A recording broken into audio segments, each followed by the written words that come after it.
ሁለተኛ ቆሮንቶስ ምዕራፍ 8 ከ1 እስከ 5 አነባዋለሁ።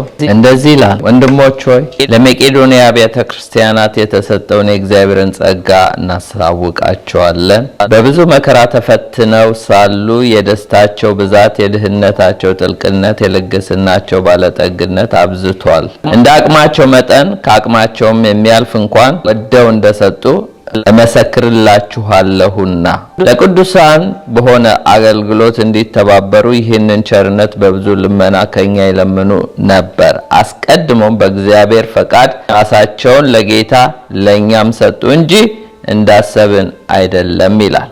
አዲሱን ትርጉም አነብላችኋለሁ። ወንድሞች ሆይ እግዚአብሔር በመቄዶንያ ላሉት አብያተ ክርስቲያናት የሰጠውን ጸጋ እንድታውቁ እንፈልጋለን።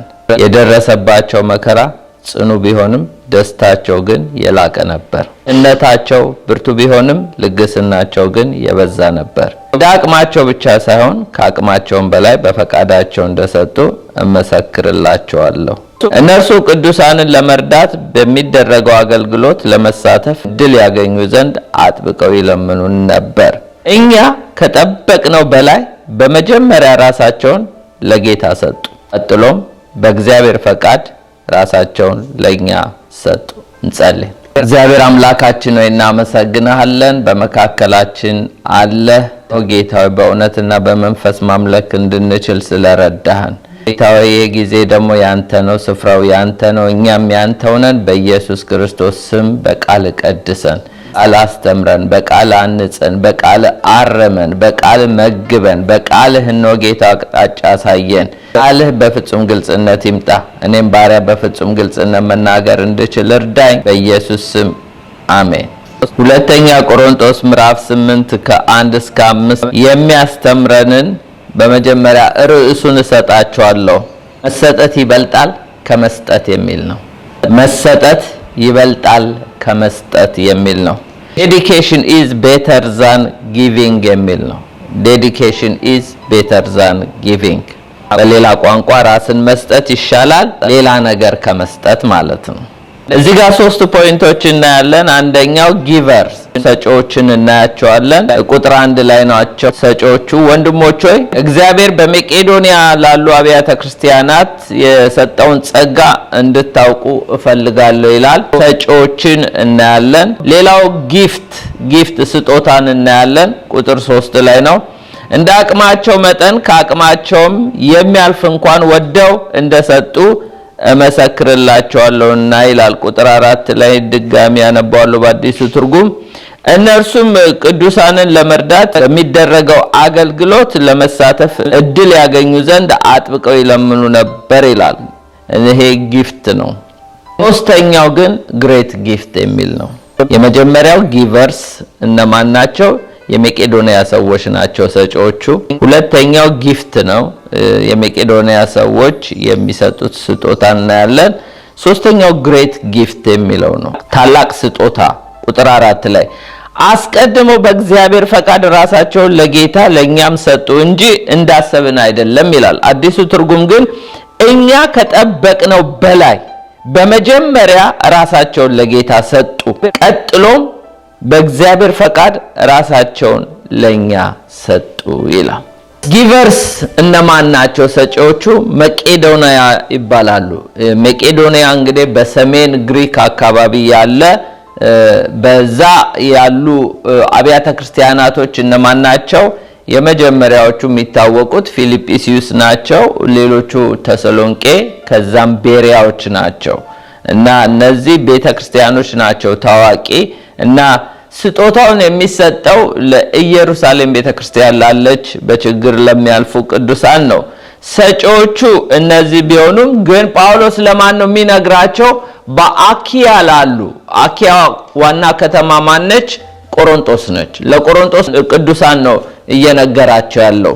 ለቆሮንቶስ ቅዱሳን ሲጽፍላቸው ጳውሎስ በሁለተኛ መልእክቱ ምን ይላል?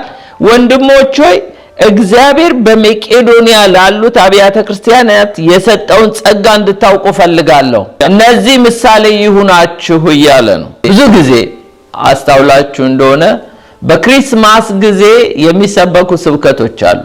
የታወቁ ስብከቶች አሉ። በፋሲካ ጊዜ ደግሞ የሚሰበኩ የታወቁ ስብከቶች አሉ።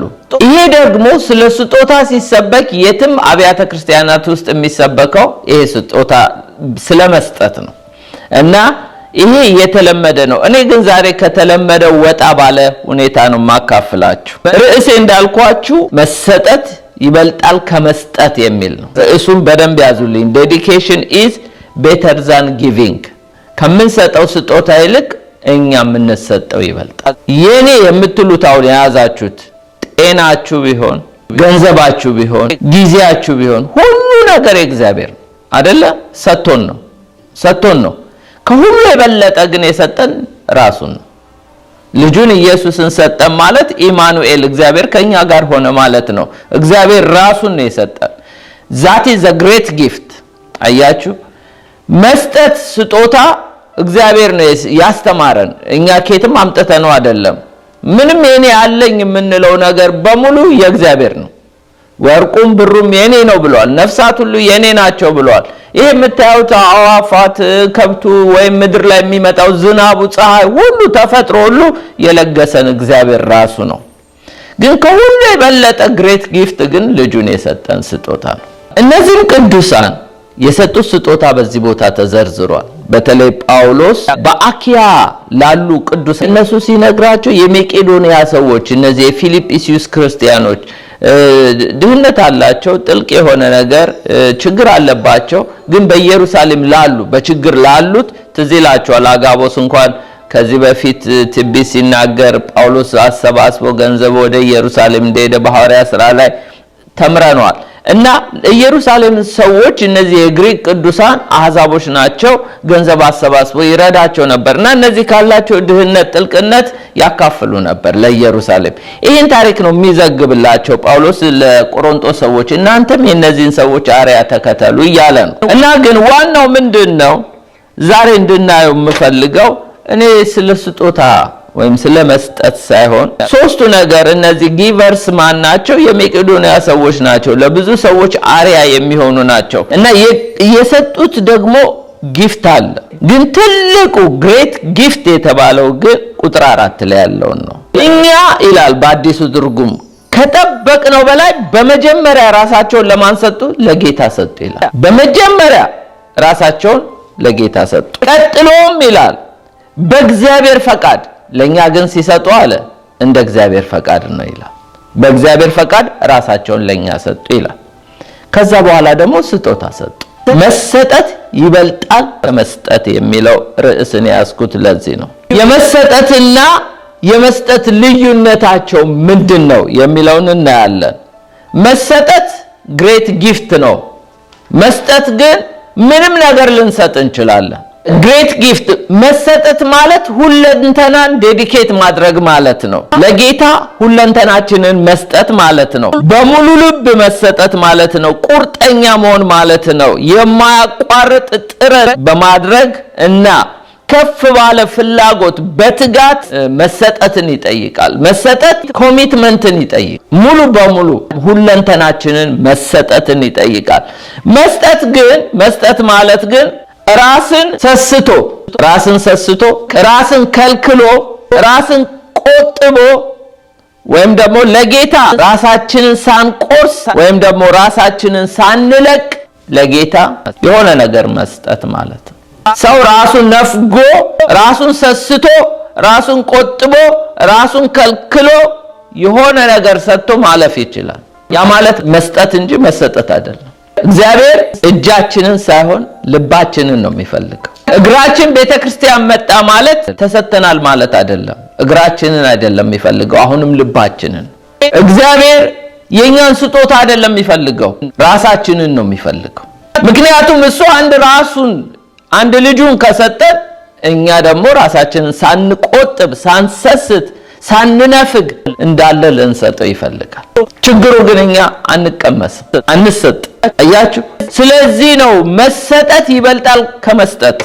ቤተክርስቲያን ውስጥ ብዙ ሰዎችን ብትመለከቱ እኔን ጨምሮ የተሰጠንን መስላለን። መሰጠት እንደ ጳውሎስ ሁለንተና ለጌታ አሳልፈው መስጠት ይጠይቃል። ዋጋ ያስከፍላል። ቀስ በቀስ እናየዋለን። መሰጠት ማለት እንግዲህ ግሬት ጊፍት ነው።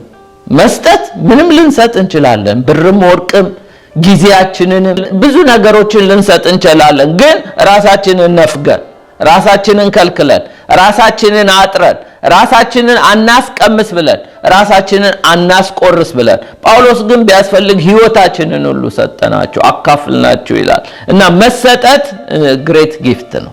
መስጠት ግን ጀስት ጊፍት ነው። አንድ አባት ለልጆቹ ስጦታ እያመጣ ለልጁ እየሰጠ አንድም ቀን ከሱ ጋር ግን ከልጁ ጋር ስፔንድ የማያደርግ ከሆነ እናትም ከልጇ ጋር ማታሳልፍ ከሆነ ብዙ ስጦታ እያመጣች ብትሰጥ ችግር ነው። አንድ ሰባኪ ሲናገር ነው ምን አለ? በተለይ ሴት ልጆች ያሏቸው አባትም ሆነ እናት ብዙ ጊዜ ፍቅርን እየሰጡ ካላሳደጓቸው ነገ ፍቅር የሚሰጥ ወንድ ቢመጣ ባንዴ ነው ይዟቸው የሚሄደው ይላል። ለምን? የአባት ፍቅር የእናት ፍቅር ይዞ የሚጎትት ነገር ከሌላቸው እነዚህ ሰዎች ከአይተምስ ጋር ከቁሳቁስ ጋር ብቻ እየሰጡ አባትም እናትም አልቀመስ እያሉ አልሰጥ እያሉ አንድ ቀን ግን ፍቅር የሚሰጥ ወንድ ወይም ፍቅር የምትሰጥ እህት ከመጣች በቀላሉ ይዘዋቸው ይሄዳሉ፣ አይመለሱም። ለምን? አይተው ታውቁማ ፍቅር። ስለዚህ መሰጠት ይበልጣል ከመስጠት። መቄዶንያዎች እንግዲህ አስቀድመው ወይም በመጀመሪያ የሰጡት ምንድነው? ከምንም ስጦታ በላይ ቁጥር 4 ላይ አስቀድመው፣ እስቲ አስቀድመው የሚለውን በሉልኝ ባካችሁ። አስቀድመው እግዚአብሔር ከኛ ምንም አይፈልግም። አስቀድሞ በእግዚአብሔር ፈቃድ ራሳቸውን ለጌታ ለኛም ሰጡ እንጂ ይላል። አዲሱ ትርጉም ጥሩ አድርጎ አስቀምጦታል። እኛ ከጠበቅነው በላይ ይላል ጳውሎስ። እኛም እንኳን እንደዚህ አልጠበቅናቸውም። እኛ ከጠበቅነው በላይ በመጀመሪያ ራሳቸውን ለጌታ ሰጡ ይላል። ከምንም ነገር በላይ ራሳችንን ለጌታ መስጠት ይቀድማል። አስቀድሞ ለጌታ መሰጠት ያስፈልጋል። ቀጥሎ በእግዚአብሔር ፈቃድ ራሳቸውን ለኛ ሰጡ ይላል። ለጌታ ስንሰጥ ፈቃድ መጠየቅ አያስፈልግም። ለሰዎች ስንሰጥ ለቤተ ክርስቲያንም ሆነ ለማንኛውም ግን እንደ እግዚአብሔር ፈቃድ ነው። ይሄው እዚህ ጋር እንደ እግዚአብሔር ፈቃድ ራሳቸውን ለኛ ሰጡ። እግዚአብሔር ወይ የት ላገልግል፣ የት ልሰጥ፣ የት ልሁን ብሎ ፈቃድ መጠየቅ። ለጌታ ግን ለመሰጠት ምንም ፈቃድ መጠየቅ አያስፈልግም። እነዚህ ሰዎች ራሳቸውን አልሰሰቱም፣ ራሳቸውን አልቆጠቡም፣ ራሳቸውን አልከለሉም። ራሳቸውን ከምንም ነገር በላይ ከስጦታቸው በላይ የሰጡት አስቀድመው ራሳቸውን ለጌታ ነው። እግዚአብሔር ይርዳ።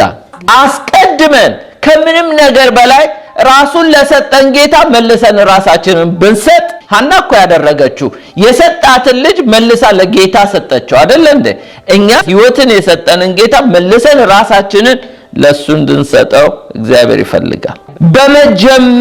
በመጀመሪያ ራሳቸውን ለጌታ ሰጡ ይላል። ጌታ ከኛ የሚሻው በመጀመሪያ መሰጠታችንን እንጂ ስጦታችንን ወይም አገልግሎታችንን አይደለም።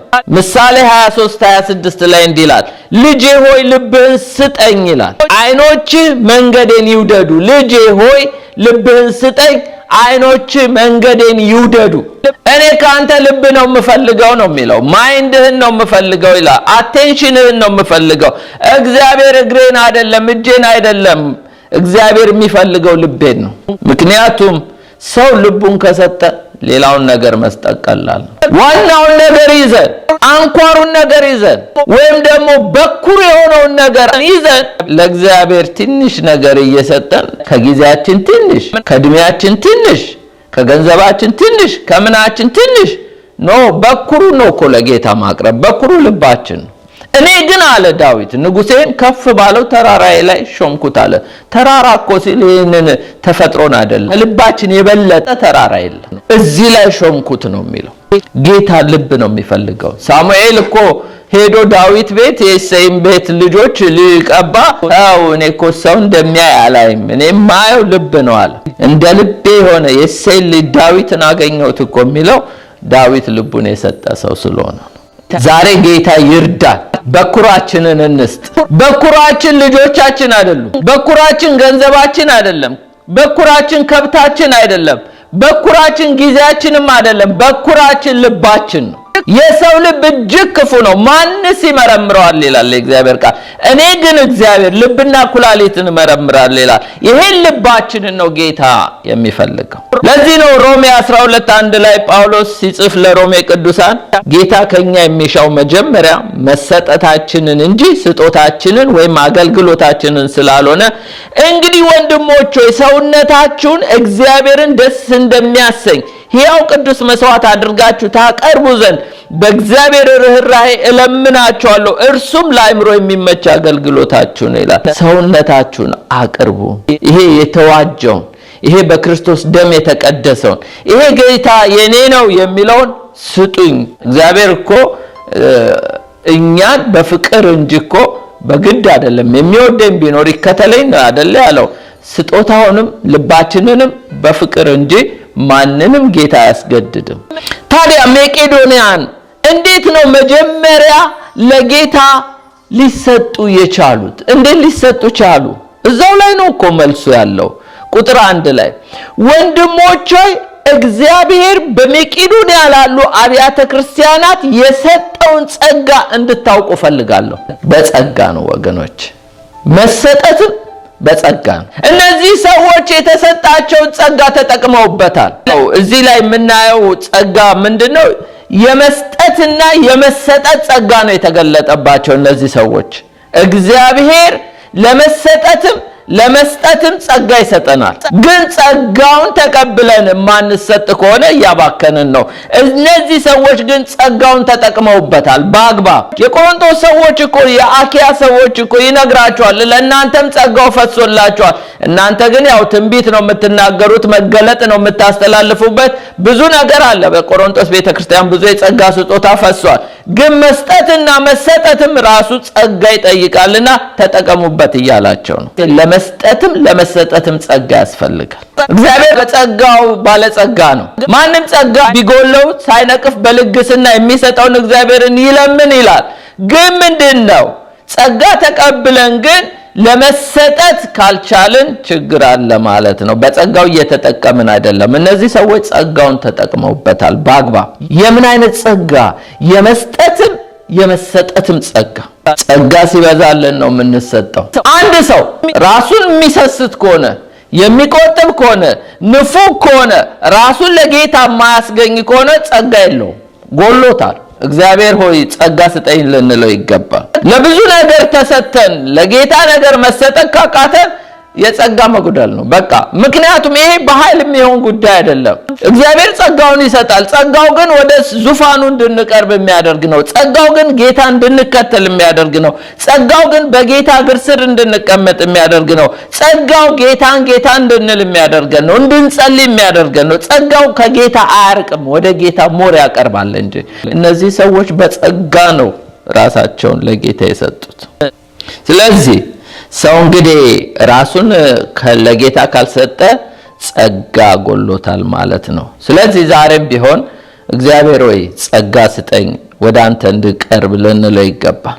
ስንሰጥም ሆነ ስንሰጥ እንደ እግዚአብሔር ፈቃድ መሆን አለበት። ስንሰጥም ሆነ ስንሰጥ እዚህ ላይ ለይታችሁ እንድታውቁልኝ የምፈልገው ነገር አለ። ቁጥር 4 ላይ እኛ ይላል ከጠበቅነው በላይ በመጀመሪያ ራሳቸውን ለጌታ ሰጡ፣ ቀጥሎ በእግዚአብሔር ፈቃድ ራሳቸውን ለኛ ሰጡ ነው የሚለው። ይኸው ለጌታ ለመሰጠት ምንም ፈቃድ መጠየቅ አያስፈልግም። እዚህ ጋር ግን ለሌሎች ለነ ጳውሎስ ለመሰጠት እኮ ነው፣ ለመስጠት አይደለም። ለነ ጳውሎስ ለመሰጠት ከነ ጳውሎስ ጋራ ለመስራት ወይም ደግሞ እነ ጳውሎስ ጋራ አብረው ለማገልገል እንደ እግዚአብሔር ፈቃድ ነው ያደረጉት። ሌላው ደግሞ ስጦታቸውን እንደ እግዚአብሔር ፈቃድ ነው ያደረጉት። ለጌታ ግን ለመሰጠት ፈቃድ አይጠየቅም። ታውቃላችሁ ዛሬ in the name of Jesus, in the name of spiritual thing ብዙ ሰዎች ራሳቸውን እንደ እግዚአብሔር ፈቃድ ባልሆነ ነገር ሰጥተው አቢዩዝ ይሆናሉ። በመንፈሳዊ ነገር ገንዘባቸውን ተዘርፈዋል። እንደ እግዚአብሔር ፈቃድ ባልሆነ መሰጠት ገንዘባቸውን ሰጥተው ከስረዋል፣ ጊዜያቸውን ሰጥተው ከስረዋል። ላያድጉ በማይመች አካሄድ ባንዳንድ ባልተሾሙ እግዚአብሔር ባልቀባቸው አገልጋይ ስር ተቀምጠው ሳያድጉ ነቢያትን በማሳደድ ሐዋርያንን የሚሉትን በማሳደድ ጊዜያቸውን አባክነው ብዙዎች ለነዚህ አይነት ሰው እንደ እግዚአብሔር ፈቃድ ነው ማንጋ ጌታ ሆይ በማን ስር ነው ሜንቶር መሆናል መታረም ማደግ መኮትኮት ያለብኝ ብለን እንደነ ጳውሎስ አይነቱ ጋር ተጠግቶ መማር ሲቻል ነገር ግን እንደ እግዚአብሔር ፈቃድ ራሳቸውን ሳይሰጡ የከሰሩ ብዙ ሰዎች አሉ። ለመሰጠት በተለይ ለሰዎች ለአገልጋይም ለቤተክርስቲያንም ለማንኛውም ነገር ለመሰጠት እንደ እግዚአብሔር ፈቃድ እግዚአብሔር ወደሚመራን መሆን ጥሩ ነው። ስጦታችንንም ለመስጠት እንደ እግዚአብሔር ፈቃድ መሆን አለበት። ለጌታ ግን ለመሰጠት ምንም ጸሎት አያስፈልገው፣ ገደብ የለው። ምክንያቱም ለጌታ ፈቃድ ነው ወይ ላንተ ልሰጥ ይባላል አይባልም። ሰዎች ግን ሰው ስለሆኑ ፈቃድን መጠየቅ። ለዚህ ነው ጳውሎስ እኛ ከጠበቅነው በላይ በመጀመሪያ ራሳቸውን ለጌታ ሰጡ ይላል። እዚህ ላይ ፈቃድ የለም። ቀጥሎም በእግዚአብሔር ፈቃድ ይላል። በእግዚአብሔር ፈቃድ ራሳቸውን ለኛ ሰጡ። ከዛ በኋላ ደግሞ ገንዘባቸውን ሰጡ። ለጌታ ለመሰጠት ፈቃድ አይጠየቅም። ለእግዚአብሔር ነገር ለመሰጠትም ሆነ ለመስጠት ኤክስኪውዝ የለም። እንደሌለ እንግዲህ ከመቄዶንያ ሰዎች እንማራለን።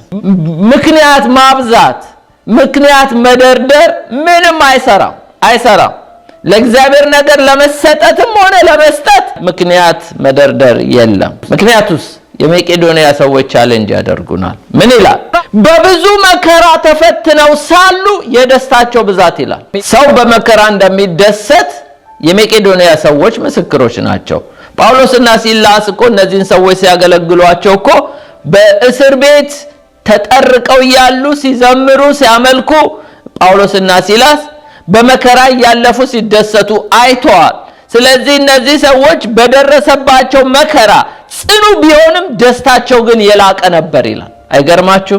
ሰው በመከራ የተደሰተ ለጌታ የሚሰጥስ ከሆነ እንግዲህ መከራ ነው ኤክስኪዩዛችን አይሰራም ማለት ነው። ሁለተኛ ድህነት፣ የድህነታቸው ጥልቅነት የልግስናቸው ባለጠግነት አብዝቷል ይላል የድሮ። አዲሱ ግን ድህነታቸው ብርቱ ቢሆንም ልግስናቸው ግን የበዛ ነው ይላል።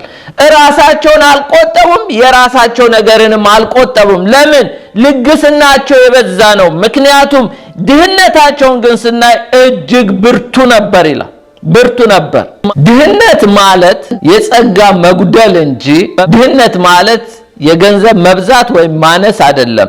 ሰው ጸጋ ከበዛለት ሰዎች መንፈሳዊ ነገር ከበዛላቸው ባላቸው ጥቂት ነገር እንኳን መደሰት ይችላሉ። ለሌላው ማካፈል መቸር ይችላሉ። ራሳቸውን መስጠት ይችላሉ። ሌላው ኤክስኪዩዝ እንዳንል የሚያደርገ እንደ አቅማቸው መጠን ከአቅማቸውም የሚያልፍ እንኳን ወደው እንደሰጡ እንመሰክርላቸዋለን።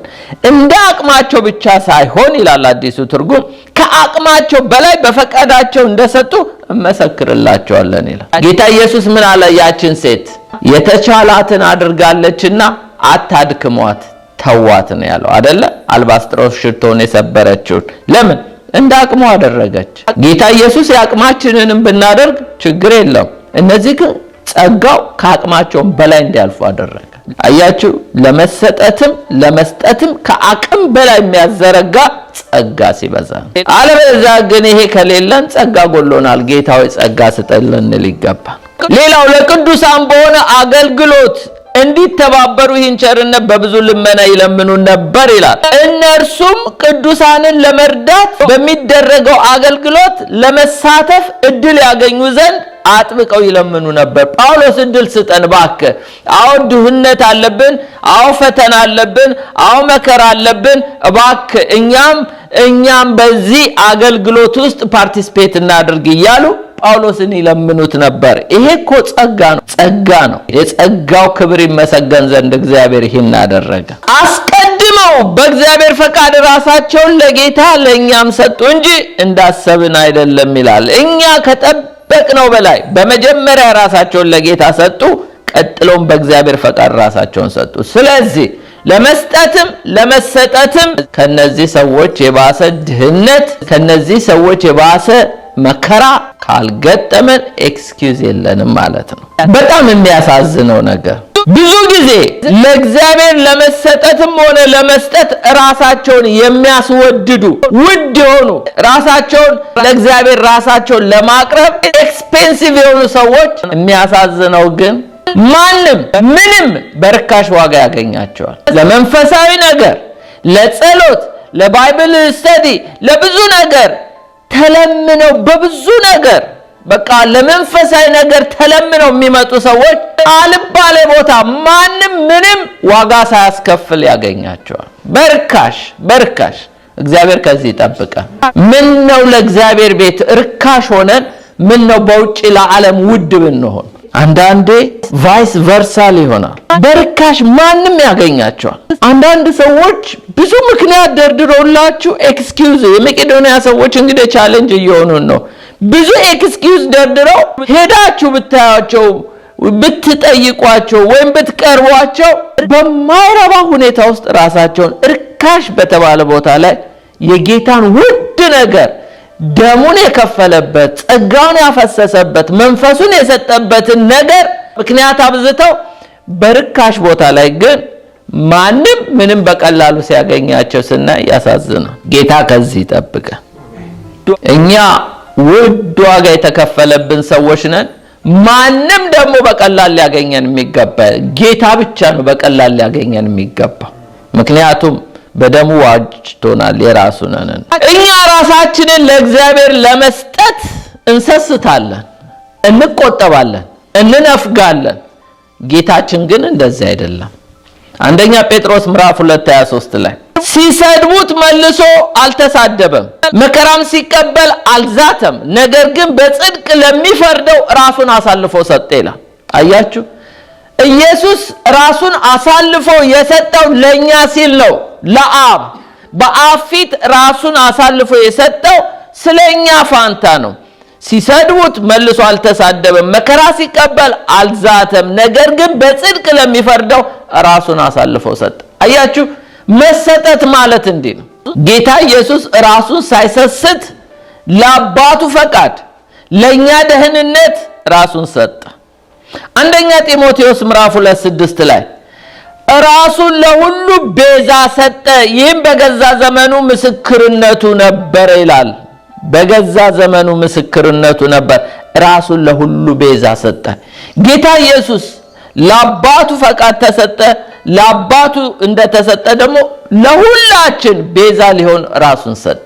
መሰጠት እንደዚህ ነው። ኤፌሶን 5:2 ላይ ክርስቶስ ደግሞ እንደወደዳችሁ ለእግዚአብሔርም የመዓዛ ሽታ የሚሆንን መባ መስዋዕት አድርጎ ስለናንተ ራሱን አሳልፎ እንደሰጠ በፍቅር ተመላለሱ። ኢየሱስ ራሱን አሳልፎ ሰጥቷል። ግሬት ጊፍት የሰጠው ኢየሱስ ክርስቶስ ራሱን አሳልፎ የሰጠበት ነው። ጌታ ወርቅ አይደለም የሰጠን፣ ብር አይደለም የሰጠን። እሱማ ለጻድቁም ለኃጢአተኛውም ሰጥቶታል። እሱ አይደለም፣ ለኛ ግን ውድ የሆነውን ደሙን ሰጥቶናል። ክቡር የሆነውን ነፍሱን ሰጥቶናል። ኢየሱስ ክርስቶስ ራሱን አሳልፎ ሰጠ። ኤፌሶን 5:25 ላይ ባሎች ሆይ ክርስቶስ ደግሞ ቤተክርስቲያን እንደወደዳት ሚስቶቻችሁን ውደዱ፣ በውሃ መታጠብ ከቃሉ ጋር አንጽቶ እንዲቀድሳት ስለ እርሷ ራሱን አሳልፎ ሰጠ። ለቤተክርስቲያን ጌታ ኢየሱስ ስለ እርሷ ራሱን አሳልፎ ሰጠ ይላል። ታዲያ እንዲህ ራሱን አሳልፎ ለሰጠ ጌታ ለምንድነው ንፉግ የምንሆነው? ለምንድነው ስስታም የምንሆነው? እግዚአብሔር ብር አይደለም ወርቅ አይደለም ከኛ የሚፈልገው። ልጄ ሆይ ልብህን ስጠኝ ነው የሚለው። ሰውነታችሁን ቅዱስና ሕያው መስዋዕት አድርጋችሁ አቅርቡ። ለምን? እግዚአብሔር ሊሰራን ይፈልጋል። እንደገና ትሰሪያለሽ እኮ ይላል አይደለ እንዴ? ራሱ አበጅቶ ሰርቶ ካልጨረሰ አይታመንብንም። እንዴት አምኖ ይስጠን? ምንም ነገር አይሰጠንም። ምክንያቱም እኛ ሕያዋን ድንጋዮች ነን። ሊጠርበን ይፈልጋል፣ ሊቀርጸን ይፈልጋል፣ የልጁን መልክ እንድንመስልለት ይፈልጋል። ግን ራሱ ነው ሰራተኛው። እና ራሳችንን ታዲያ ካልሰጠን፣ ካልተቀመስን፣ ካልተነካን ጌታን ብር ሰጠነው ቸርች ደርሼ መጣው ወይም ደግሞ ጸለይኩ ብለን ብድግ እያልን እንደሱ አይደለም ክርስትና። ክርስትና ፉሊ ዴዲኬሽን ይጠይቃል፣ ራስን መስጠት ይጠይቃል።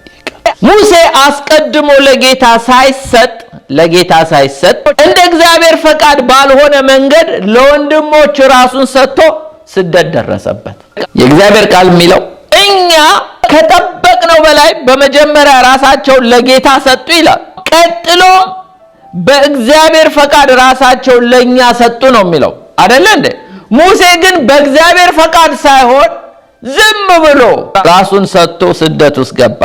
ሐዋርያት ሥራ ምዕራፍ 7 ከ20 እስከ 32 ያለውን ሐሳብ አካፍያችሁ ጨርሳለሁ። ሐዋርያት ሥራ ምዕራፍ 7 ከ20 እስከ 32 ቁጥር 20 ላይ በዛን ጊዜ ሙሴ ተወለደ፣ በእግዚአብሔርም ፊት ያማረ ነበረ፣ በአባቱ ቤት 3 ወር አደገ። በአባቱ ቤት ስንት ወር አደገ? 3 ወር።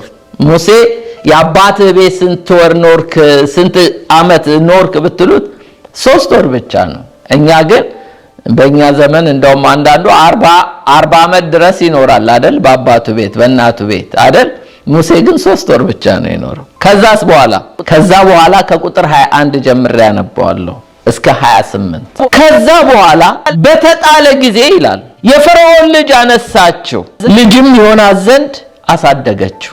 ሙሴ የግብፅን ጥበብ ሁሉ ተማረ ይላል፣ በቃልም በስራውም የበረታ ሆነ ይላል። ነገር ግን 40 ዓመት ሲሞላው ወንድሞቹን የእስራኤልን ልጆች ይጎበኝ ዘንድ በልቡ አሰበ ይላል። ቁጥር 24 ላይ አንዱም ሲበድል አይቶ ረዳው፣ የግብፅንም ሰው መጥቶ ለተገፋው ተበቀለ። ወንድሞቹም እግዚአብሔር በእጁ መዳንን እንዲሰጣቸው የሚያስተውሉ ይመስለው ነበረ፣ እነርሱ ግን አላስተዋሉ። በማግስቱ እርስ በርሳቸው ሲጣሉ አገኛቸው። ሊያስታርቃቸው ወዶ ሰዎች ሆይ እናንተስ ወንድማማቾች ናችሁ፣ ስለምን እርስ በርሳችሁ ትበዳደላላችሁ አላቸው። ያም ባልንጀራውን የሚበድል ግን አንተን በእኛ ላይ ሹምና ፈራጅ እንድትሆን ማን ሾመህ? የሾመህ ማን ነው? ወይስ ትላንትና የግብፅን ሰው እንደገደልከው ልትገድለኝ ትወዳለህን ብሎ ገፋው ይላል። Moses spent 40 years thinking he was somebody. ሙሴ 40 ዓመት በፈርዖን ቤት ሲኖር ሰምበዲ እንደሆነ ራሱን እያሰበ ነበር። እኔ ሰምበዲ ነኝ ብሎ ነበር የሚያስበው። የሚገርማችሁ እንደዛም እንዲያስብ ያደረገው ምንድነው? በተጣለ ጊዜ ፈርዖን ልጅ ወሰደችው፣ አሳደገችው። ምን ሆነ? የግብፅን ጥበብ ሁሉ ተማረ ይላል፣ በቃልም በስራም የበረታ ሆነ ይላል። አሁን ይህን ጥበብ ይዞ በቃልም በስራም አንደበተ ርቱዕ ነው። በዛው ለመንፈሳዊ ነገር ጌታ ሲያገኘው ነው እንጂ ኮልታፋ ነኝ ያለው። በግብፅ ነገር ሙሴ እንደሆነ በደንብ የተማረ ነው። ዌል ትሬንድድ ሆኖ ያደገ ነው በፓላስ ውስጥ። በዚህ መንፈስ በዚህ ጥበብ በመከራ የሚያልፈውን የእግዚአብሔርን ሕዝብ ሊያግዝ ወጣ፣ ሊረዳ ወጣ፣ ሊያገለግል ወጣ። ነገር ግን 40 ዓመት ሲሞላው ወንድሞቹ የእስራኤል ልጆችን ይጎበኝ ዘንድ በልቡ አሰበ ይላል። ሙሴ ጥሪ አለው። በእርግጥ ያ ጥሪው እንዳለ ነው። እናቱም ደግሞ የመክራ ያሳደገችው አለ። ግን እንደ እግዚአብሔር ፈቃድ አስቀድመው ራሳቸው ለኛ ሰጡ ነው የሚለው ጳውሎስ። እንደ እግዚአብሔር ፈቃድ ሳይሆን እንደ ራሱ ፈቃድ በግብፅ ጥበብ፣ በግብፅ ዕውቀት፣ በግብፅ መረዳት ሆኖ የእግዚአብሔር ሕዝብ ጋር ሄደ። የሚታደጋቸው ምን ይላል እዚህ ጋር? ወንድሞቹ እግዚአብሔር በእጁ መዳን እንዲሰጣቸው የሚያስተውሉ ይመስለው ነበር። በግብፅ ዕውቀት አይቻልም። የእግዚአብሔር ሕዝብ እኮ ነው። የእግዚአብሔር ሕዝብ በመንፈስ ነው የሚገለገለው። በግብፅ ጥበብ፣ በግብፅ ዕውቀት በርትቶ ወጣ። ታውቃላችሁ ዛሬ ቸርች ሜስ የሆነችው ባልተሰጡ ሰዎች። ሙሴ ለፈርዖን ልጅ እንጂ የተሰጠው ለእግዚአብሔር ገና አልተሰጠም። ገና ከፊቱ 40 ዓመት ከእግዚአብሔር ጋር የሚያሳልፍበት እነሆ አባብላታለሁ፣ ወደ ምድረ በዳ ወስዳታለሁ፣ ለልቧ እናገራታለሁ ገና አልተፈጸመ በህይወቱ።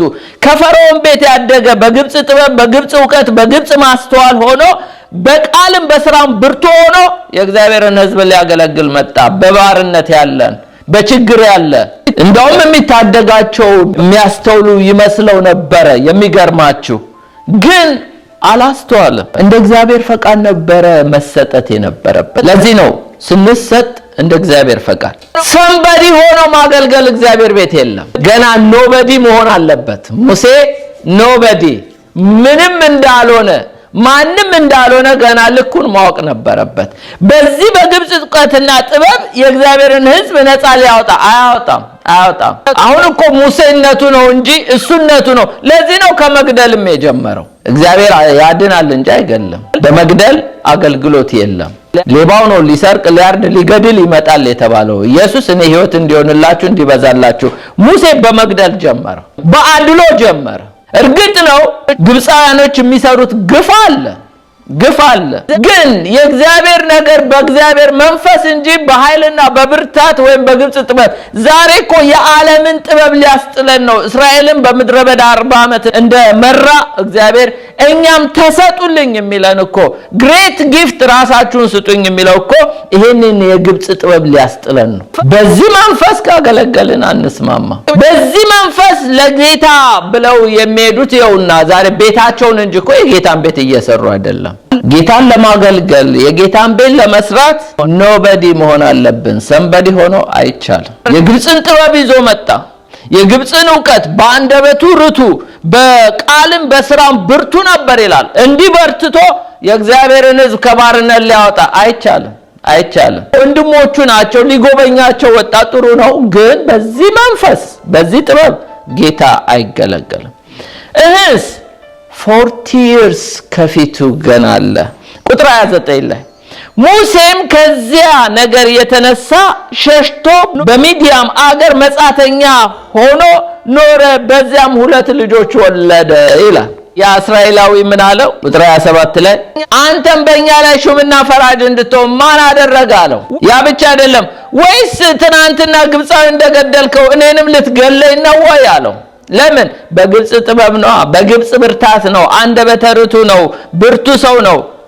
ይሄን ፈርቶ ወደ ሚዲያም ሸሸ። ሙሴም ከዚያም ነገር የተነሳ ሸሽቶ በሚዲያም አገር መጻተኛ ሆኖ ኖረ፣ በዚያ 2 ልጆች ወለደ ይላል። 40 ዓመት ይሄ ኖበዲ 40 ዓመት በፓላስ የነበረውን እግዚአብሔር በዜሮ አባስቶ ሙሴ ኖበዲ ሰንበዲ የነበረውን የሚያስበውን ያ ሙሴ አሁን ግን ኖበዲ እስከሚሆን ድረስ አደረሰው። ይሄ ወቅት የምድረ በዳ ወቅት ነው። እግዚአብሔር በምድረ በዳ ወሰደው። ይህም ወቅት በምድረ በዳ ከግብጽ የሸሸበት ነው። የሚገርማችሁ በራስ መጠራጠር መንፈስ ያጠቃው ነበረ። ራሱን ወደ መጠራጠር የመጣበት ጊዜ ነበረ። a time of great self doubt ይላል። በራስ መተማመን መንፈስ የጠፋበት ጊዜ ነበር። a time of great lose of confidence ያጣበት። ያ በግብጽ ቤት የበረታው ያ ብርቱ ነበር። የከብት እረኛ ሆነ ሰውየው ከፓላስ ወጥቶ his ambition vanished ይላል። ይሄ ምኞቱ ሁሉ ጠፋበት፣ ገደለበት እግዚአብሔር። 40 ዓመት ሙሴ በሚዲያም ከሴቶች ጋር በዮቶር ቤት በግ እየጠበቀ ዘመኑን አፈጀው። ሕዝብ ከመምራት በፊት በበግ መምራት መለማመድ ነበረበት። ዳዊት እኮ በበግ መምራት ተለማምዶ ነው የመጣው። እነ ሳኦል እኮ አህያ ፍለጋ ሄደው እኮ ነው እንጂ በከብት መምራት እኮ አልተለማመደም። ስለዚህ አህያ ፍለጋ ሄዶ ተሾመ። ከዛ እግዚአብሔርን ሳይታዘዝ ቀረ። ዳዊትን ግን በልጅነቱ ያሰለጥነው ነበር። ሙሴን ከፓላስ ወደ ከብት እረኛነት አመጣው።